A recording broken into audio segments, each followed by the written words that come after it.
Originally, I was doing all these 100% live, and you take care of your husband, I think. Yeah, well, I have a caretaker here now, so we are good. Okay, so let me do that, and then I'm going to record, and we'll start. Hi, everyone. This is Dr. Reverend Tammy Patzer, and I'm here today, and I'm really excited, and I don't know if Marjorie Salson knows how excited I am because she does something that I think is vital. Every person should have a conversation with Marjorie because she has been the top speaking coach of the year and top motivational speaker of the decade. When you've been someone who gets recognized for 10 years of effort as the top person, I think that says something. Marjorie Salson is a communication confidence coach, and this is something very interesting. She's still going strong at 81, and she wants to be the most fabulous 100-year-old babe you've ever met. And when I read that originally, I was like, wow, that does show confidence, because I still struggle with that of saying how great I am or that I'm this, that, or the other thing, when the truth is, it's like when we acknowledge who we are, our energy goes up and people will go, wow, they are who they say they are. They're real and authentic. And she is the #1 international best-selling author of the book, empowering business owners to overcome speaking fears, whether you're talking to one person or 1,000. Yeah, and that book is right behind me there. Okay. And she's also one of the co-authors of America's Leading Ladies, Stories of Courage, Triumph, and Challenge, and it should have been Challenge and Triumph, along with Oprah Winfrey and Melinda Gates. So of course she's keeping good company. So Marjorie, tell me a little bit more about the people you work with and why you think being a confident communications speaker is so important. Well, it's interesting, Tammy. There's a kind of a cliche. People want to do business with people they know, like, and trust, right? And the fact of the matter is the only way you build that is by communicating with people. And to me, communication, they say the #1 fear is public speaking. And for me, that's anytime you talk to somebody other than yourself. It's not just giving a speech. And so people sometimes I pick up the phone. You want me to pick up the phone? Are you crazy?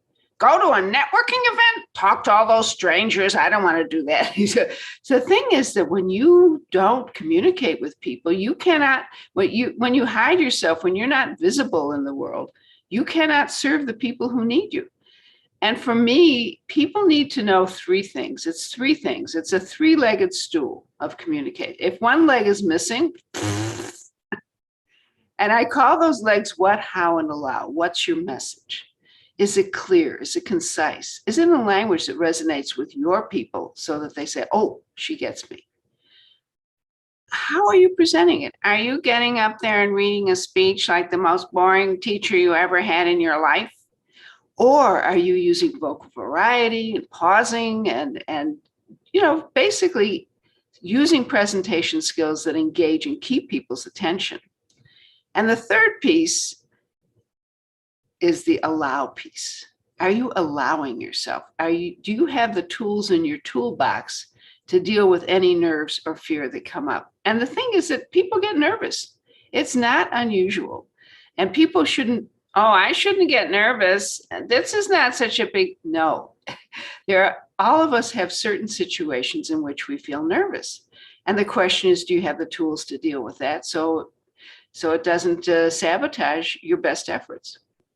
That's so funny because I know a woman, her name of course escapes me when I want it, but she was one of the Double Mint twins and she was in the movie Double Trouble with Elvis Presley. And she told me that Elvis even said that he used to get butterflies before he'd go on stage. And he said those butterflies mean you're alive. And before I became able to speak, people think, oh, she's never been afraid. Oh my goodness.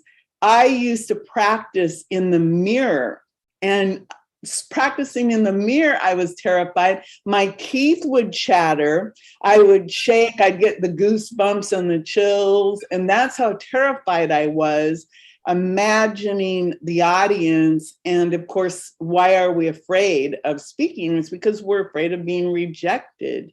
So and criticized, and failing. being criticized. The other day, I do these live things. Sometimes I look better than other days, right? And somebody wrote about someone, and it may have been me or it may not have been, but I took it personally that whoever they saw on a live looked tired. And I have to tell you something, Tammy. When I know that I'm going to be on a video or anything, I pray for a good hair day. Oh yeah, good hair, good that you're able to do the energy, and that your face, that your lighting is okay, because and that your makeup comes across, because again, in the Zoom world, it isn't like we've been in a makeup chair all day. You know, No. we do the You best. have to do your own and hope for the best. And so that's why I wear blue, because blue's my color, and I see you look great in blue too. So, yeah, well, I guess both of us got the memo on what color to wear today. well, I think blue normally is a really good color for most people. So you were talking about how important, you said it was the what? What, how, and allow. Allow. What's your message? How are you presenting it? And are you allowing yourself to open your mouth and do it? I think that allow is a really important part for people to think about, because a really good example, I was interviewed the other day, and it was a great interview. The host asked all the right questions, but she was very meek and mild. And I think the balance of our energies, you know, I was like, la, la, la, la, la, all animated, and she was very controlled. And then somebody else interviewed with her, and they said, oh yeah, she was very controlled. And I know this person personally. And so I'm thinking, she is not allowing herself to be as vibrant as she should, especially in the cold world of video, because it takes a lot of energy to convey. You need at least 10% more energy. And that reminds me, you know, people, when they feel nervous, you feel it in your body. And you may feel it in your body, but it's your mind that decides what that feeling is. And I would invite you and anybody else to consider fear and excitement are really two sides of the same coin. They're both energy circulating in your body. So why not interpret that energy circulating as excitement? You're excited to share what you have to share. You're excited to be able to let people know how you can serve them and what wonderful things that you know that you'd like to share. So when you do that, listen, we've all listened to speakers who have absolutely no energy in their presentation, and they are boring. So think of that energy circulating in your body as excitement. You're excited to be here. You're excited to talk to people. You're excited to have this opportunity. And that's a whole different way of interpreting that feeling in your system. And the other thing I would recommend, and Tammy, you reminded me of it when you were talking about looking in the mirror, stop running horror movies in your mind. Use visualization in a positive way, not a negative way. There was actually a study of basketball players who were visualizing making free throw shots that went right through the hoop, all net. and the ones who did it actually improved their free throw percentages. Use visualization to visualize yourself doing a great job. That's one way to rehearse. When you're rehearsing, visualize that you're doing it really well. And just remember, perfection is not relatable. If you make a mistake and you can kind of laugh it off a little, that makes you far more relatable than somebody who's, up there, Mr. and Mrs. Perfect. People can't relate to that as well as they can to people who just allow their humanity to show through. I think you're right, because I made at least 2 or 3 verbal mistakes, and I just twisted things around and just go, well, we're going on. Absolutely. And by the way, when you were saying you couldn't remember that person's name, my late Aunt Rosalind called that mental pause. Oh. Well, that is true. It's funny because I can see her in my mind. That's how I am. I can see people so clearly in their mind. I can see everything, but the name. And so I need to figure out that one little thing, to connect a name with that vision, because I do see her in my mind. And well, you know what I sometimes say to people? I know your face and I know your name. I just can't quite put them together. I get and the thing is that so many people have that issue that, they're not going to beat you up too much about it. I mean, they might feel a little insulted if they've told you their name 3,000 times already, but that's why, by the way, one important part of communication is visual communication. I got my master's in audiovisual education, and I am just a bear about name tags. They make these name tags in a 12-point font, and you have to a friend of mine said, "What's the name of the other one?" I think if in my universe, all name tags would be name tags for nearsighted people in a big, big font, so that you could surreptitiously, when you're at some event, grab the name. And fortunately, on Zoom, most people have their name, right in the bottom of the screen. Yes. And so people, that's a real bonus of being on Zoom, when you can see people's names. And I've been in some events where somebody just had their business name there, and I suggested to that person that they might want to put their name first, because people will relate to you as a person, not as a business name. Right. And you're right. And also the font of the name, make it something that's easy to read, because sometimes they'll use the fancy cursive or something. Yeah. And you can't read it. And especially people who are younger, many of them can't read cursive writing because they never were taught. They have to, everything has to be in print. I think that's really good advice. I wanted to ask you, sometimes people, again, you may or may not know the questions that someone's going to ask you. What do you do if somebody asks you a question and maybe they've caught you off guard, or they're asking a question and the way that they're presenting it may not quite be easy to answer? What do you do in that situation, especially if you're in an interview, say maybe you're on TV or on the radio or a podcast?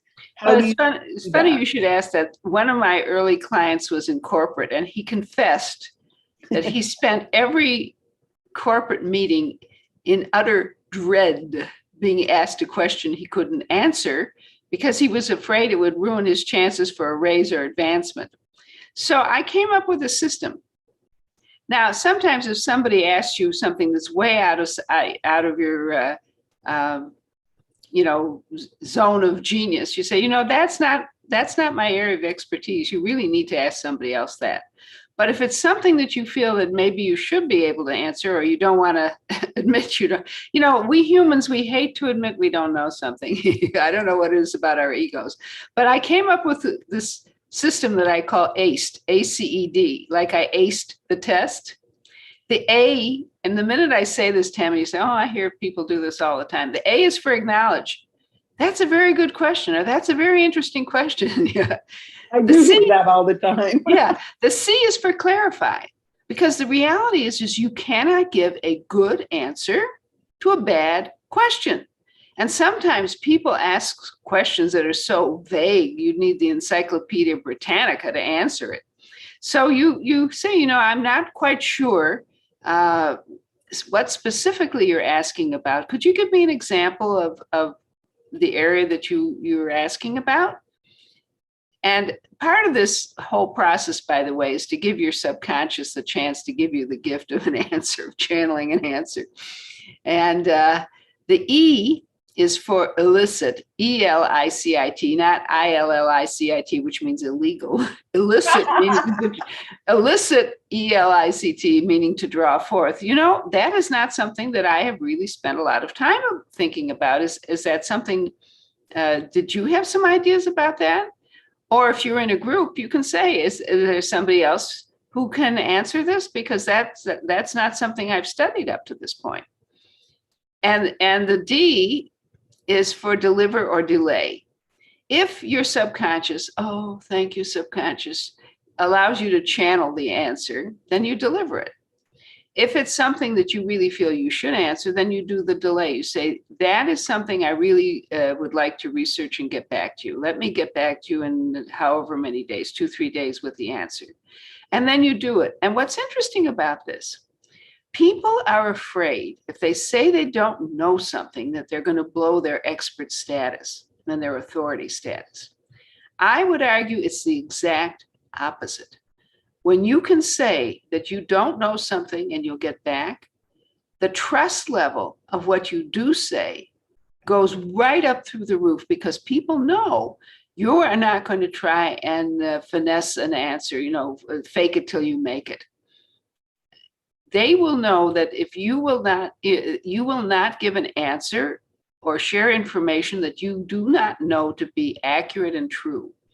And so I think that it's really, I know it's totally counterintuitive. People hate to admit they don't know something, but I think that being able to do that and say, that's not my area of expertise, or our department is going to be working on that next week or something, in a corporate situation. Our department hasn't focused on that. Let me get back to you about it.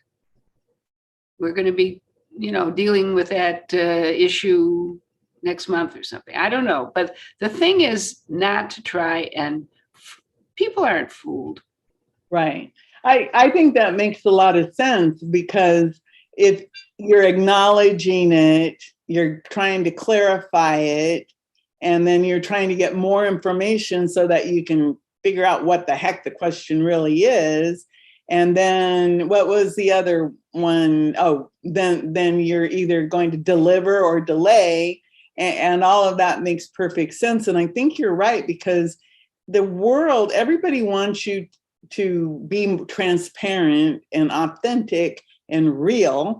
And sometimes it is difficult when you are that real, because the reality is you may not know every little detail, or your take on it may be totally different than someone else's. I run into that a lot with what I do with books and with publishing.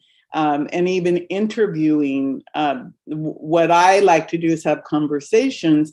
Other people, they like to have, they will ask the same exact question to every single person so that they have a nice, even formula for their shows. I'd rather kind of have a conversation, and if I get some question that pops into my head, I want to be able to ask it. And you're right, you may not know. So you would have to use that tactic. I really like that.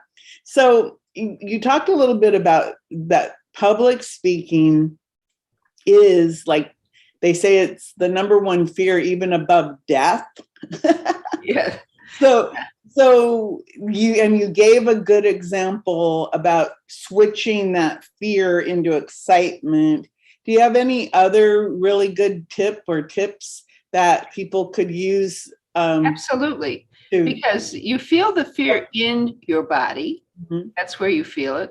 So you use your body to deal with it. And there are two things. First of all, when people are afraid, they tend to start breathing shallowly.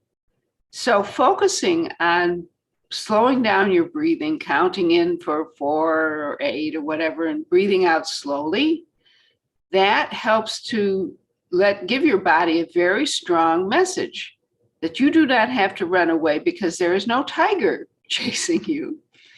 And the other advantage of breathing deeply is the resonance, the major resonance of your voice comes from your chest resonance.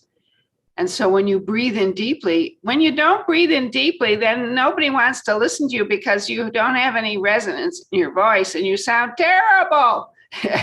And some of the people I work with say, I hate how I sound. I hate how I sound. And so when you focus on breathing continually, not simply before you start, you can access that chest resonance and you will have a more pleasant speaking voice. The other thing that people tend to do when they get nervous is they tend to, kind of clench their teeth. And when you do that, you close down the resonance that's in your mouth. Your mouth has a certain amount of resonance. And so the way you deal with that is you yawn, not simply dropping your chin, you yawn from the hinge. You separate your back teeth and just hold that yawn open. You can breathe in and out. And when you do that, what's interesting is you can really, we tend to carry a lot of tension in our jaws anyway. You can feel when you stretch those back teeth apart, upper and lower, you can actually feel the stretch in the muscles that are, right in front of your right up by where your jaw is.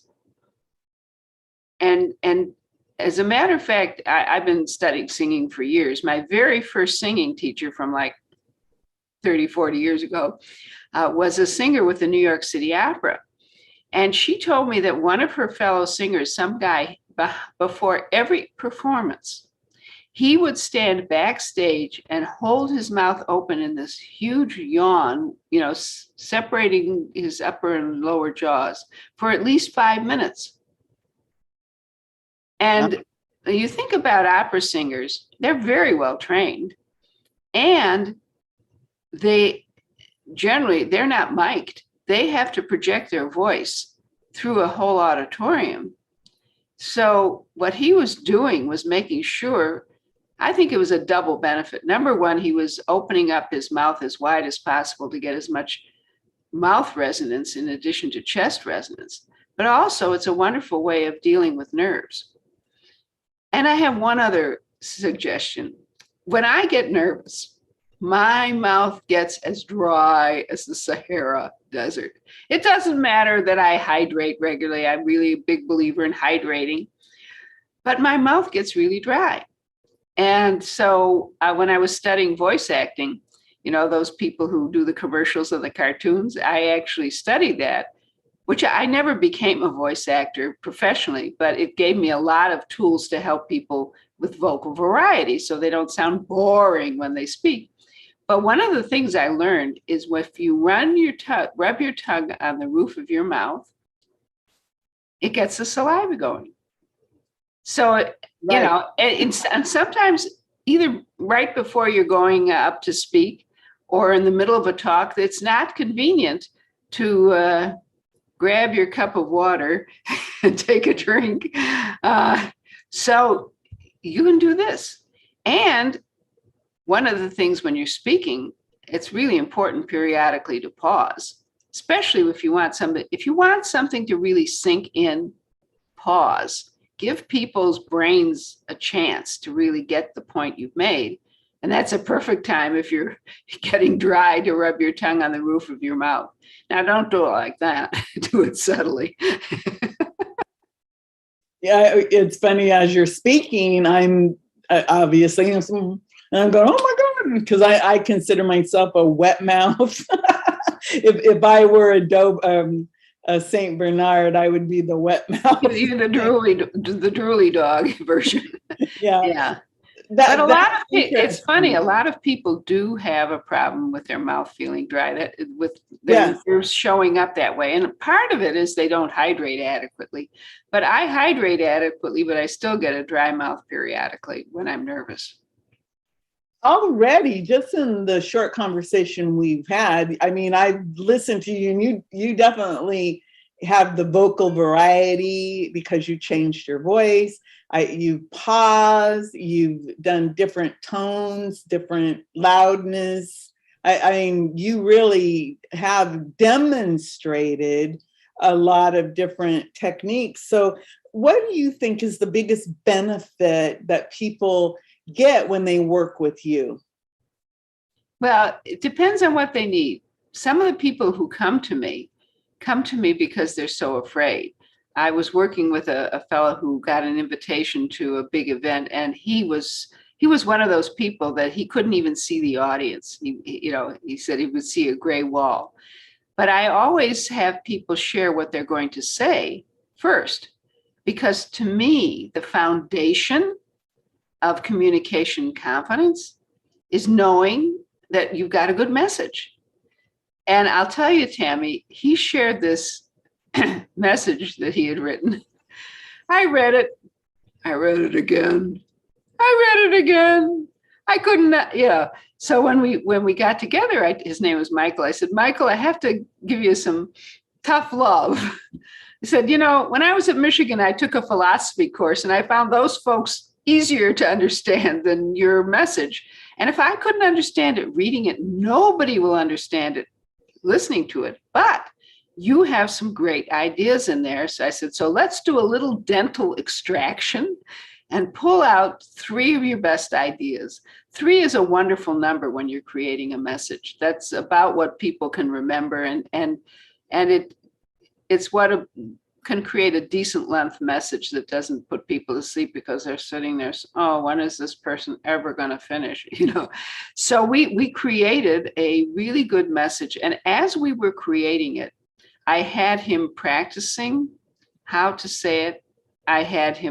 This was before the pandemic. I said, I want you to walk around when you're driving, walking around. I want you to, start saying some of this stuff, and get really comfortable with speaking it. Let it get into your voice. That's an expression my current singing teacher says. She says opera singers feel that they have to sing a role 60 times until they really feel it's in their voice. So when you're rehearsing, and practicing for a talk, the more you say it, the more comfortable you are, and the better you will be able to deliver it, because you will have had a chance to play around with vocal variety. And that's another reason, by the way, even if somebody's local, I insist we do their session on Zoom, because I will read whatever we come up with some suggested vocal variety of where to pause, where to emphasize. And I tell them, you're not going to say it the way I do, but I want you to get a notion so that you can play around and use your style of vocal variety. So he ended up, it's really funny, he ended up actually giving this talk off the cuff, because he went to a meeting of this group and the speaker didn't show up, and they asked him to talk, and he gave the talk. He knew it so well that he got up there and he gave it. And, it's funny, he said immediately he started, feeling a little afraid. And then he said, then he said he heard my voice in his ear, stop running horror movies in your mind. And he said he just was able to give it because he knew it so well. And he got huge applause. So, Tammy, that made me feel so good. I love helping people. My metaphor for that is I love helping people bust out of the jail of their comfort zone so they can share their gifts. People need to hear what you have to say. I absolutely agree. And you're absolutely right. Often people, they're almost afraid to practice. And the more you practice and play with it, I think that's the magic words. You learn what you want to say, and then you experiment with Right. with what if I do this? What if I do this? Or, you know, the dramatic pause or the different levels of your voice. Like I love your boring woman voice. Well, the thing is, the other thing I would like to say, Dale Carnegie, who really started this whole, you know, public speaking, teaching and so forth, said that there are three speeches that are involved in every presentation. The one we plan, the one we give, and the one we wish we'd given. So one of the things that I really invite people to do is not to beat yourself up if whatever you share didn't go exactly the way you wanted it to. It's a recipe for procrastination or fear of ever doing it again if you start beating yourself up. Don't throw the baby out with the bathwater. Take a look at what you did and say, what went well? What do I want to keep? Get those endorphins up and acknowledge yourself for what you did well. And then you can say, and then you don't go into what did I mess up? You say, what needs to be tweaked and made better? And what can I just let go of because it didn't serve me? And that way, you can really, every time you share something, you can continually get better and better because you're focusing on what went well and you're kind of tweaking and editing stuff that needs to be fixed up. That's all really, really good advice. So if somebody wants to reach out to you, what's the best way to do that? Well, they can go to my website, vibrantvocalpower.com. You see my name of my business. The website is vibrantvocalpower.com. On my website, there's a free report. In fact, people can get it directly by going to this URL, the number 5speakinglandmines.com. And that report is 5 speaking landmines and how to avoid them. It's also available on my website, and there's a contact form on my website. People, if people want to get in touch with me and have a consultation, they can send me a message through my website. Well, I love that. So it is 5 speaking landmines. Yeah, but it's the number 5. It's not the word. The number 5. It's funny because I can imagine. So just before I let you go, what would you say is the number 1 speaking landmine? Just give them a little preview that people have that will sabotage them. Not preparing. So lack of preparation. Lack of preparation. We do not plan to fail, but we often fail to plan. In fact, Mark Twain has this wonderful quote. It takes him a good 2 weeks to come up with a good extemporaneous speech. Well, the other quote of his that I really love, and I think people should take to heart, is that there are 2 types of speakers: those who are nervous and those who are liars. Well, with that, everyone, we have been speaking with Marjorie Salson, and go get that free report. And it is 5, number 5, speakinglandmines.com. Get that. And with that, everyone, this is Tammy Patzer. Go make it a beautiful day.